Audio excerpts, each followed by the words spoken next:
Hey man, what's up? Why do you look so down? It's just these headphones, man. I spent some good money on them thinking they'll be like really good, but they just don't sound that great. Ah, I see. You need a DAC. A DAC? So what's a DAC? Well, it stands for Digital to Analog Converter, and it's responsible for translating or converting the ones and zeros of your digital music from Spotify, a computer, or a CD into an analog waveform that your speakers and headphones need to produce sound. A DAC consists of a collection of capacitors, transistors, and circuitry that translates the digital signal to analog. The accuracy of this translation heavily depends on the quality of these components. Typically, the embedded sound card on a PC motherboard is made from less than ideal components, which does a poor job at converting the digital signal. There are some that are pretty decent ones, but that's typically reserved for high-end motherboards only.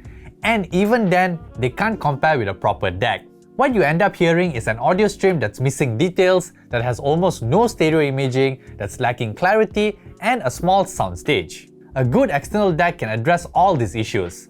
The best example I can give you is when watching a video. When someone closes a door on the right side of the screen, the sound from a poor DAC will feel like it's coming from the right speaker. However, the sound from a good DAC will feel like it's coming from the right side of your room. That said, a DAC is no miracle worker, and it can't create data from thin air. So the audio source needs to be of high bitrate to contain the data needed to produce a high quality audio. Now, if you're watching this going, what DAC should I get if I want a bit perfect music quality? The answer is, don't get a DAC. Get a turntable, because a vinyl record is already in an analog format, so there is no need for a converter of any kind. But for those who can't be bothered with that, here is the DAC that I bought.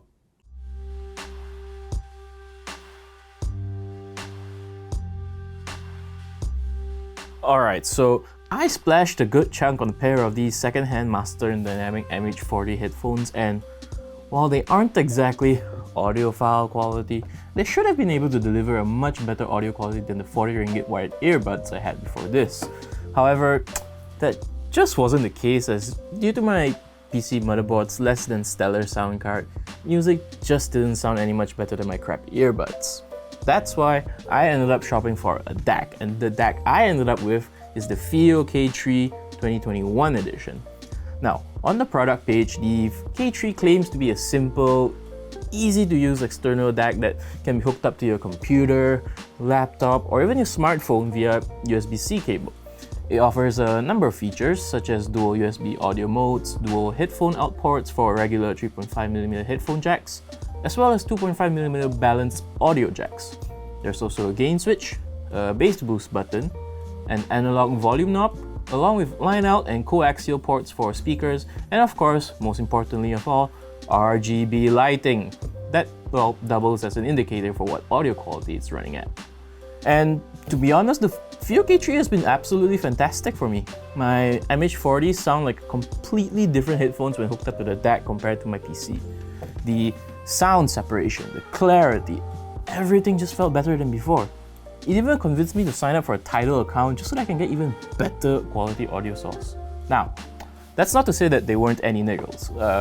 You could kind of use it in plug-and-play mode, but there was also apparently drivers for the K3 for Windows that actually took me quite a while to find on their very awkwardly designed website. It's also not particularly cheap, with my unit costing me 469 ringgit. Nice.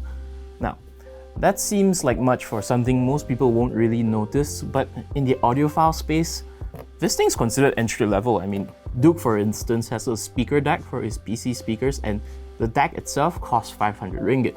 With his speakers, another 2 grand. He's even thinking of upgrading that DAC to another that costs over 1,500. Okay, so, to me at least, the FiiO K3 has been nothing but great at fixing my crappy PC audio. But then again, maybe I just have some higher standards. I mean, maybe I'm just being nitpicky, you know. So to find out if an external DAC is really all that it's hyped up to be for regular people, we put others in the Soya Chinchao office up to a test to see if they can hear the difference.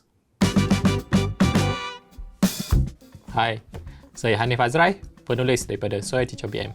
Hi, I'm Lovey. Hi, I'm Nicole. I'm going to subject you to a blind test. Not that kind of blind test. But basically, you're going to hear the same track twice. Okay. See if you can determine which track was better. Okay. Which one sounded better. Okay. Okay? Okay. So here's the first one. You play already? Ah? No. Oh. Got no song. This So I don't know. This is.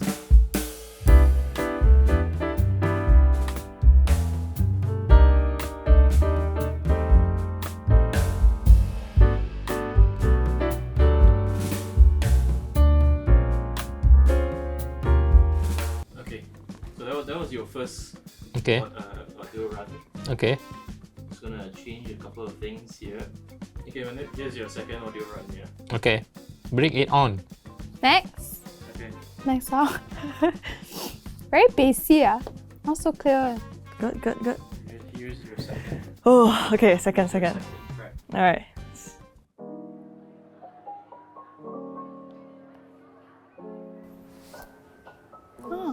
I like this one better. Ah. Oh, this is hard. Can you guess which one's the DAC?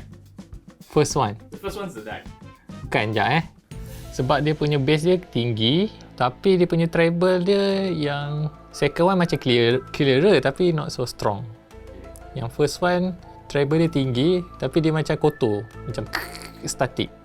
Second one cleaner. Saya lagi suka yang second one sebab dia punya vocal dia lagi clear. I want to say number 2 is from the deck. I like the second track because it feels like the singer's voice sounds sharper than the first track. I think the first track sounds very bassy. Everything sounds, like okay, like meh. But then when I hear the second track, I can hear everything very clearly, like the high, the mids, but the bass on the second track is not so oomph, doesn't have that oomph feeling. But I generally prefer the second track lah. If I want like everything to be, balanced like that. Yeah. Alright, so before you rush out and buy a DAC for your own computer, you might want to first ask yourself if you actually need one. Situations where you might find a DAC useful include maybe your computer audio starting to fail on you with crackling sounds, or maybe your sound card's just dead. Or maybe you just got yourself some nice audiophile grade headphones, but it just doesn't sound that great on your PC. Or maybe you're just beginning to appreciate audio in a way that you haven't before, and you just want to make that jump up. Well, in cases like that, then sure, an entry-level DAC like the FiiO K3 should offer a nice bump in audio quality, especially if your current computer has a pretty rough built-in sound card. The K3 being a DAC amp combo also means you won't need to get a separate amp too. Alternatives here include something like the Zen DAC Air, or maybe even cheaper DACs that are just basically USB-C dongles, such as the FiiO K3. Do note though that if you want to get the best out of whatever DAC that you end up with, you want a good pair of solid cans on your head too. Some decent entry-level ones that won't cost you too much include the likes of the Audio-Technica ATH M50X, the Bear Dynamic DT770 Pros, Hi-Fi Mat HE400 SE, or maybe even the Grado SR60X if you like a bright sound, or if you're on a tighter budget, the Samsung SR850s are not bad too. But if you're really after that killer audiophile headphones, the Sennheiser HD600s have been a popular choice for many years now. Okay, well, that's been our take on the FiiO K3 DAC. Are you guys gonna upgrade your audio setup soon? Let us know in the comments below, and if you already have a pretty sweet audio setup, do share your hardware as well for others to check out. This has been Raymond, signing out.